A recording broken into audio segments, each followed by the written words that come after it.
ये जो बॉलीवुड एक्ट्रेस आप देख रहे हैं, इसने मुलाकात की है इजरायली एम्बेसडर के साथ न्यू दिल्ली में।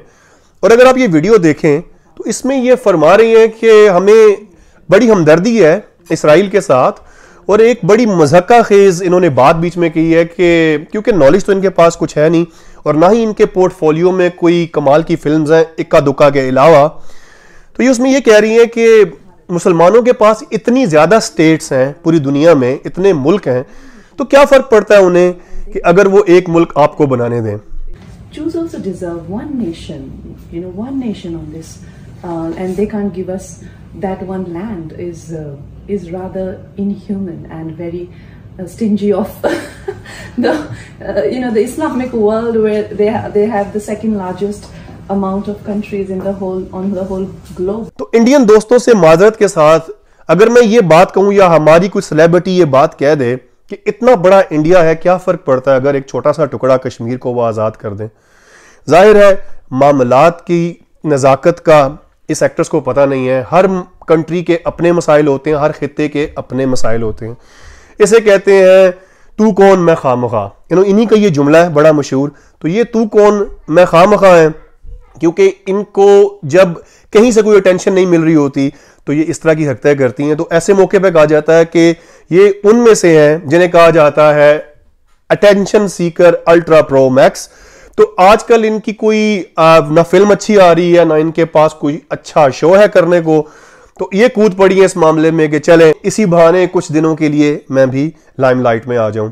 और मुझे यकीन है कि इन्हें कोई नॉलेज भी नहीं होगी कि मामले की नजाकत क्या है। इस वक्त वेस्ट के अंदर ऑल्दो के यूके और यूएसए एक पेज पे हैं अनफॉर्चुनेटली, और उन्होंने वीटो भी कर दिया है, लेकिन अगर देखा जाए तो ऋषि सुनाक को इस वक्त शदीद तनकीद का सामना है पूरे इंग्लैंड में। लंदन की स्ट्रीट्स में, मैनचेस्टर, बड़े जितने भी इंग्लैंड के शहर हैं, स्कॉटलैंड, वेल्स, डबलिन, इन सब शहरों में प्रोटेस्ट हो रहे हैं।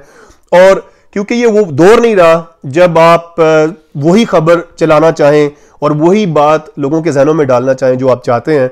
सोशल मीडिया का दौर है और लोगों के पास अब फैक्ट्स हैं। एक जमाने में वेस्ट इसराइल के लिए एक सिंपैथी रखता था, मैं बात कर रहा हूं कॉमन इंसान की, लेकिन आज जैसे जैसे मालूमात का दौर है तो लोग इस बात को हजम करने के लिए तैयार नहीं हैं और वो देख रहे हैं कि इसराइल पिछले 75 साल से बहुत ज्यादती कर रहा है फलस्तीनियों के साथ, और उसके साथ साथ एक खास एजेंडा जिसे हम ज़ायनिस्ट लॉबी कहते हैं या जिसे हम कहते हैं ज़ायनिस्ट एजेंडा, यानी कि उनको अपना एक लैंड चाहिए, और लैंड भी उन्होंने एक अपनी फॉल्सिफाइड जिसे कहते हैं एक उनकी बिलीफ है कि जी ये लैंड जो है हमें किताबों से मिलता है कि ये लैंड हमारे लिए होली लैंड है। बेसिकली तो उनके पास कोई लैंड नहीं था, तो उन्होंने चूज किया यहूदियों के लिए एक अलग से एक रियासत होनी चाहिए जहां पे उनकी अपनी सॉवरेंटी हो।